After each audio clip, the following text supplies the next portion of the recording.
بسم اللہ الرحمن الرحیم ان تنصروا اللہ ینصرکم ویثبت اقدامکم۔ سیدنا عمر بن عبدالعزیز قریشی اموی ابو حفص آپ کی کنیت ہے۔ 61 ہجری میں مدینہ شریف کے اندر پیدا ہوئے، 101 ہجری میں وفات پائی۔ سلمان بن عبد الملک نے آپ کے تقوی، طہارت، پرہیزگاری، خوف خدا کو دیکھتے ہوئے آپ کو اپنے بعد وہ خلیفہ مقرر کیا۔ آپ کی مدت خلافت 2.5 سال تھیں، پھر آپ کو معرہ کے قریب دیر سمعان میں زہر دے دیا گیا۔ حضرت سیدنا عمر بن عبدالعزیز جس وقت خلیفہ بنے تو عام رواج اور روٹین کے مطابق آپ کے لیے اعلیٰ ترین سواریاں پیش کی گئیں، جو غیر مستعمل سواریاں تھیں، جن کے اوپر کوئی سوار نہ ہوا، اور جو پہلی سواریاں تھیں وہ سلمان بن عبدالعزیز کے بیٹوں میں تقسیم کر دی گئیں۔ آپ نے پوچھا یہ کیا ہیں؟ تو بتایا گیا کہ نئے خلیفہ کے لیے نئی سواریاں پیش کی جاتی ہیں۔ آپ نے اپنے غلام مزاحم سے کہا کہ یہ تمام سواریاں بیت المال کے اندر جمع کرا دو۔ پھر عمر بن عبدالعزیز آپ کے لیے جہاں پر آپ نے بیٹھنا تھا وہاں نشست گاہ وہاں پر اعلیٰ ترین پردے لٹکائے گئے، اعلیٰ ترین نشست بنائی گئیں۔ آپ نے فرمایا کہ تمام پردے وہ اتار کر بیت المال کے اندر جمع کرا دیے گئے۔ جہاں سے گزرنا تھا وہاں پر اعلیٰ ترین قالین بچھائے گئے، تو آپ نے فرمایا کہ یہ قالین بھی اٹھا کر بیت المال کے اندر جمع کرا دیا جائے۔ پھر حضرت عمر بن عبدالعزیز آپ کو اعلیٰ ترین لباس وہ پیش کیے گئے اور اعلیٰ ترین خوشبوئیں وہ پیش کی گئیں۔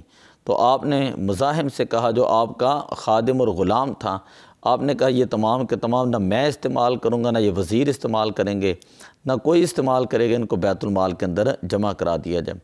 تمام وزراء سر جوڑ کر بیٹھ گئے کہ کون سا حربہ استعمال کیا جائے سیدنا عمر بن عبدالعزیز کے لیے۔ تو انہوں نے کیا کیا، عورتوں کا جال وہ چلنے کی سازش کی۔ اب آپ کے لیے وہ نازنین وہ کنیزیں انہوں نے پیش خدمت کیں۔ حضرت سیدنا عمر بن عبدالعزیز رضی اللہ تعالیٰ عنہ آپ نے ایک ایک کنیز کو سے پوچھا کہ تم کون ہو، کہاں سے آئی ہو، کس کی ملکیت میں تھی، تمہاری اصلیت کیا ہے؟ وہ کنیزیں اپنی اصلیت بتاتی رہیں۔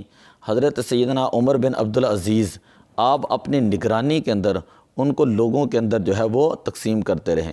اپنی نگرانی کے اندر آپ نے ان کو ان کے گھروں تک پہنچایا جہاں پہ ان کے خاندان تھے، جو ان کے عزیز و اقارب تھے۔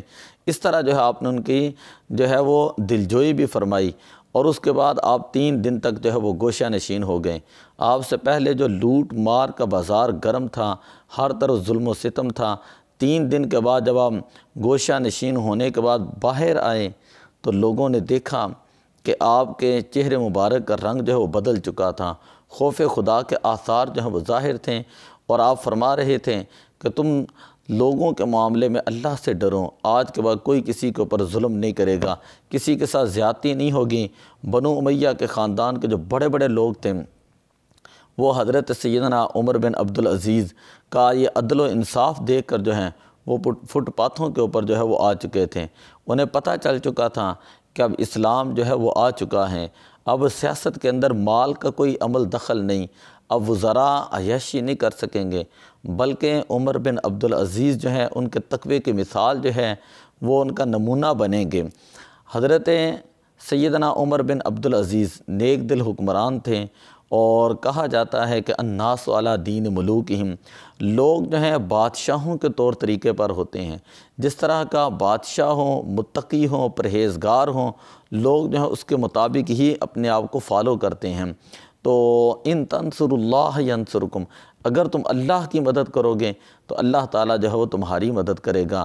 تو دعا ہے کہ اللہ تعالیٰ ہمیں بھی نیک اور صالح حکمران عطا فرمائے، اور ملک پاکستان کے اندر نظام مصطفیٰ صلی اللہ علیہ وسلم کا نفاذ فرمائے۔ الصلاۃ والسلام علیک یا رسول اللہ وعلی آلک واصحابک یا حبیب اللہ۔